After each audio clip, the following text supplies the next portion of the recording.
घने जंगल में एक छोटा लेकिन बहुत ही समझदार कछुआ रहता था। वह शारीरिक रूप से ज्यादा ताकतवर नहीं था, लेकिन अपनी चतुराई और अक्लमंदी के लिए मशहूर था। उसी जंगल में एक ताकतवर लेकिन घमंडी बाघ भी रहता था। बाघ खुद को सबसे शक्तिशाली समझता था और बाकी जानवरों को कमजोर मानता था। एक दिन बाघ नदी के किनारे घूम रहा था। तभी उसने एक बड़े पत्थर पर आराम करते हुए कछुए को देखा। बाघ ने हंसते हुए मजाक उड़ाया, अरे कछुए, तुम कितने धीमे और कमजोर हो। मैं जंगल का राजा हूँ, तुम्हारी तरह छोटे जीव मेरे सामने कुछ भी नहीं। कछुआ मुस्कुराया और शांति से बोला, बाघ भाई, सिर्फ ताकत ही सब कुछ नहीं होती, अकल भी बहुत जरूरी होती है। बाघ ने ठहाका लगाते हुए कहा, अगर तुम अपनी अकल को ताकत से बेहतर मानते हो तो आओ मुझसे दौड़ लगाओ। अगर मैं जीत गया तो तुम्हें खा जाऊंगा। कछुआ घबराने के बजाय मुस्कुराया और बोला, ठीक है, मैं तैयार हूँ। हम नदी के किनारे तक दौड़ लगाएंगे।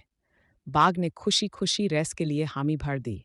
जैसे ही दौड़ शुरू हुई, बाघ बिजली की गति से दौड़ा। कुछ ही पलों में वह कछुए से बहुत आगे निकल गया। लेकिन कछुए ने पहले से ही एक चालाक योजना बना रखी थी।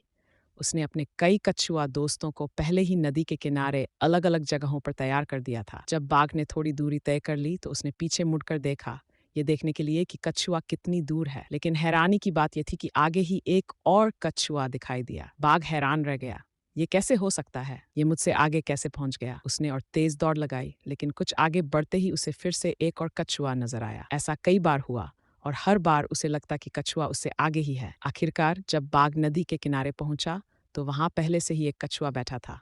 बाघ पूरी तरह से हैरान और थका हुआ था। उसे समझ ही नहीं आया कि ये कैसे हुआ।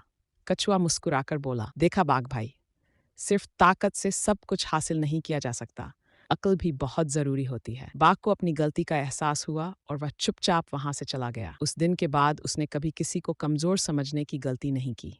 सीख, यह कहानी हमें सिखाती है कि केवल ताकत होना ही काफी नहीं होता, बल्कि होशियारी और समझदारी से भी बड़े लक्ष्य हासिल किए जा सकते हैं।